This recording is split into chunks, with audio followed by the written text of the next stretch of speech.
Number one, don't get too attached to anyone who cares too much for me. Rule number 3, yo, always believe. Hey ho, rock and roll, you're out of my league. I've received no adequate advice but to just keep breathing. But as I'm breathing, I can't help but feel this longing, not for you but for someone new. Welcome back, Plymouth State, to another edition of the Clock Out Loud. I'm anchor Sean Michael Dunphy. And I'm anchor Ben DeZoglio. And here's what's happening in your world. On Thursday, April 28th, 2011, the Student Activities Office held the Movers and Shakers Awards in the Fireplace Lounge. Head of Student Activities, Rodney Ekstrom, handed out the awards to the following people.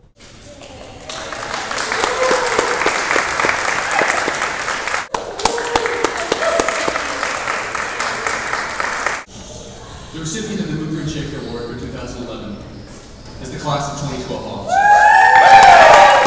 We couldn't have done it without our great advisor, Deborah Cole.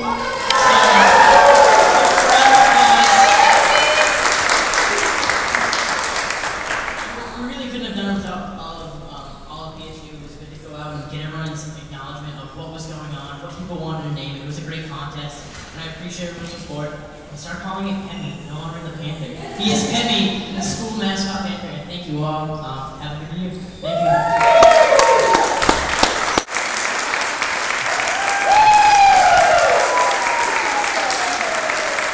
We sure do have some wonderful student organizations at Plymouth State, Sean. We sure do, Ben.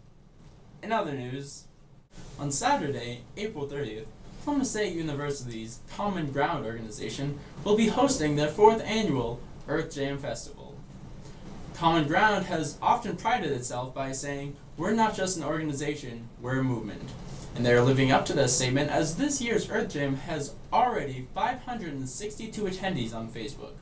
The event also has 9 performers, including Hysterica, Big Love Monster, Mouse, and a reggae, jazz, and rock-infused local, Roots of Creation.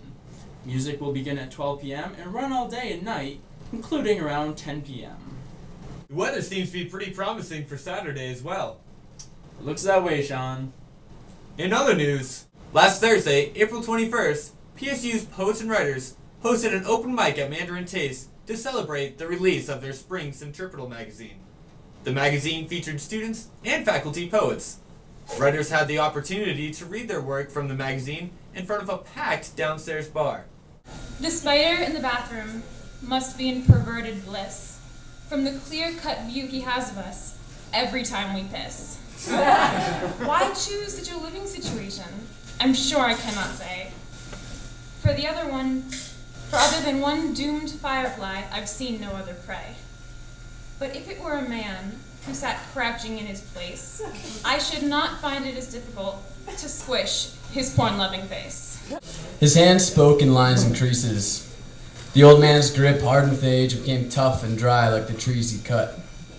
During supper, I would notice how soft the tablecloth felt when I held his hand during grace. I would bow my head and wonder why his Persian carpet aged with dust rather than mud. He pumps the shotgun and he rolls his eyes, and then puts it to the cashier's chest and pulls the trigger. It sounds like a cannon in my ears, and the force of the point-blank shot knocks the poor kid on his ass. A spatter of blood about the size of a television drips down the cigarette case behind the counter the cashier was standing at. It sure was great to see people really fill up Mandarin Taste for the Centripetal release party. It sure was, Ben. And we want to remind you that this Friday, there will be an alumni slam poetry event going on here in the Hub. And now to sports. Senior Andrew Erickson recorded a career-high 7 points Monday to lead Plymouth State University's men's lacrosse team to a decisive 15-5 victory over University of Massachusetts Boston at Plymouth Field. PSU improves to 7-5 overall and moves into a 4-way tie for second place in the Little East with a 3-2 record. Plymouth State University's women's lacrosse team ended their mini slump last Thursday by beating Framingham State 16-6.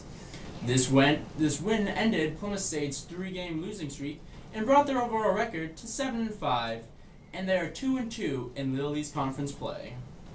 It seems like both lacrosse teams did a great job this past week, Ben. They sure did, Sean. And now we're going to bring you to your local meteorologist, Steve Lanciani, with weather. Thanks, guys. Hello again, everybody. Welcome to another edition of the Clock Out Loud. I'm meteorologist Steve Lanciani, and this is your forecast, Plymouth. So for Friday, we're looking at mostly cloudy skies with temperatures steady in the low 60s. We're going to expect a high of about 63 degrees. It's going to be relatively windy, though. Winds are going to be between 10 and 15 miles an hour from the southwest, but it will be less humid. We're expecting the dew points to drop a little bit more, so you know, everyone that's been complaining about this sticky weather here, it's going to be going away, so that'll be nice. And there's also going to be a chance of a shower, so, you know, watch out for those.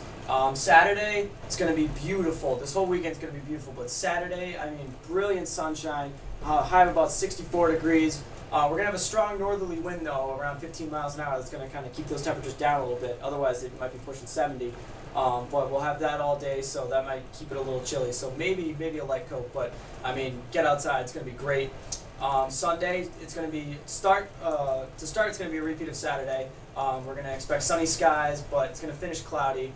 It's going to be a little bit warmer than Saturday, though. We're going to expect highs of around 67 and possibly a little bit warmer if the clouds hold off. Depends when they move in. If they come in early afternoon, expect it to stick around the mid-60s. If they don't come in until late afternoon, might get a little bit more heating during the day. We might expect temperatures in the upper 60s, maybe even 70. So winds are going to be shifting as well to the south, and it's going to be around 5 miles an hour, so it might bring in some warm air too.